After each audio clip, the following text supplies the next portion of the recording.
1 अक्टूबर से देश भर में होंगे ये 10 बड़े बदलाव, आम आदमी पर पड़ेगा सीधा असर, जाने नए नियम। 1. एलपीजी सिलेंडर की नई कीमतें होंगी जारी, एलपीजी प्राइसेस। सरकारी तेल कंपनियां हर महीने की पहली तारीख को एलपीजी सिलेंडर की कीमतें बदलती हैं। इसलिए आप 1 अक्टूबर 2024 की सुबह सिलेंडर की कीमतों में बदलाव देख सकते हैं। नई कीमतें आमतौर पर सुबह 6 बजे जारी की जाती हैं। हाल ही में 19 किलो कमर्शियल गैस सिलेंडर की कीमतें उतार चढ़ाव वाली रही हैं, लेकिन 14 किलो घरेलू सिलेंडर की कीमतें कुछ समय से स्थिर हैं। 2. ट्राई मोबाइल यूजर्स के लिए लागू करेगी नए नियम। Try telecom regulatory authority of India 1 अक्टूबर से नए नियम लागू करने जा रही है, जिससे मोबाइल यूजर्स को कई फायदे होंगे। अब यूजर्स अपने क्षेत्र में उपलब्ध नेटवर्क की जानकारी पा सकेंगे और स्पैम कॉल्स कम आएंगे। ट्राई ने टेलीकॉम कंपनियों जियो, एयरटेल, वोडाफोन और बीएसएनएल को स्पैम कॉल्स की लिस्ट बनाने और सुरक्षित यूआरएल या ओटीपी लिंक ही मैसेज में भेजने के निर्देश दिए हैं। ये कदम ऑनलाइन फ्रॉड और स्कैम को रोकने में मदद करेंगे। पहले ये नियम 1 सितंबर से लागू किए जाने थे, लेकिन ट्राई की तरफ से इसे 1 महीने के लिए बढ़ा दिया गया था। 3 अक्टूबर में 15 दिन बैंकों की छुट्टियां, अक्टूबर बैंक हॉलिडे।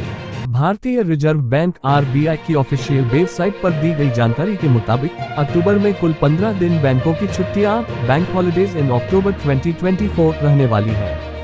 इसमें गांधी जयंती और दुर्गा पूजा से लेकर बैंकों में होने वाली साप्ताहिक छुट्टियां भी शामिल हैं। बता दें कि इस महीने में 2 शनिवार और 4 रविवार के दिन बैंक में छुट्टियां हैं। सुकन्या समृद्धि योजना से जुड़े ये खाते होंगे बंद। सुकन्या समृद्धि योजना में निवेश को लेकर नए नियम 1 अक्टूबर से लागू होने जा रहे हैं। नए नियमों के मुताबिक ऐसे खाते जो लड़की के माता पिता या कानूनी अभिभावक ने नहीं खोले हैं, उन्हें अब नई गाइडलाइन के हिसाब से अनिवार्य रूप से माता पिता या उनके कानूनी अभिभावक के नाम पर ट्रांसफर करना होगा।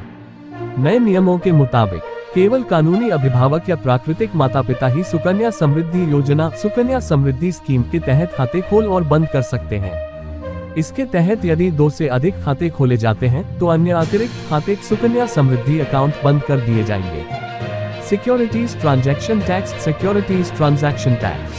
Future and option F&O trading पर सिक्योरिटीज ट्रांजैक्शन टैक्स को क्रमशः 0.02% और 0.1% तक बढ़ा दिया है। इसके अलावा शेयर बायबैक से हुई कमाई पर बेनिफिशियरी की टैक्सेबल इनकम के मुताबिक टैक्स लगाया जाएगा। ये बदलाव 1 अक्टूबर 2024 से लागू किया जाएगा। इस बात पर खास ध्यान दें कि STT equity share, future and option सहित विभिन्न सिक्योरिटीज की खरीद और बिक्री दोनों पर लगाया जाता है। इस बदलाव के पीछे सरकार का मकसद तेजी से बढ़ते डेरिवेटिव मार्केट में स्पेकुलेटिव एक्टिविटी को कम करना है। पैन आधार से जुड़े नियमों में होगा बदलाव, आधार एंड पैन कार्ड। केंद्रीय बजट 2024 में उस प्रावधान को रद्द करने का प्रस्ताव रखा गया है जो आधार नंबर के बजाय आधार कार्ड रूल एनरोलमेंट आईडी का उल्लेख करने की इजाजत देता है। इस नियम का मकसद पैन के मिसयूज और डुप्लीकेशन को रोकना है। 1 अक्टूबर 2024 से अब कोई भी पैन अलॉटमेंट के लिए एप्लीकेशन फॉर्म और अपने इनकम टैक्स रिटर्न में अपने आधार एनरोलमेंट आईडी का उल्लेख नहीं कर पाएगा। शेयरों के बाय बैक पर tax buy back of shares. शेयरों के बाय बैक पर tax buy back of shares. 1 अक्टूबर से शेयरों के बाय बैक पर भी डिविडेंड की तरह ही शेयर होल्डर लेवल के टैक्स लागू होंगे। इसके अलावा किसी भी कैपिटल गेन या लॉस को कैलकुलेट करते समय इन शेयरों की अधिग्रहण लागत एक्विजिशन कॉस्ट्स को ध्यान में रखा जाएगा। इस बदलाव से बायबैक का ऑप्शन चुनने वाले शेयर होल्डर्स पर टैक्स का बोझ बढ़ जाएगा, क्योंकि अब कैपिटल गेन्स पर डायरेक्ट टैक्स लगाया जाएगा। फ्लोटिंग रेट बॉन्ड पर लगेगा tax, floating rate bonds TDS। Budget 2024 में ये घोषणा की गई थी कि 1 अक्टूबर 2024 से फ्लोटिंग रेट बॉन्ड सहित केंद्र और राज्य सरकार के कुछ स्पेसिफिक बॉन्ड से 10% की दर से TDS काटा जाएगा। हालांकि अगर साल भर में कमाई 10,000 रुपये से कम है तो कोई TDS नहीं काटा जाएगा। TDS रेट में बदलाव, TDS rate changes. Section 19D, 194H, 194IB और 194M के तहत भुगतान के लिए TDS दरें कम कर दी गई हैं। अब इन सेक्शन के लिए TDS दर 5% से घटाकर 2% कर दी गई। वहीं ई-कॉमर्स ऑपरेटरों के लिए TDS रेट 1% से घटाकर 0.1% कर दिया गया है। 0.10।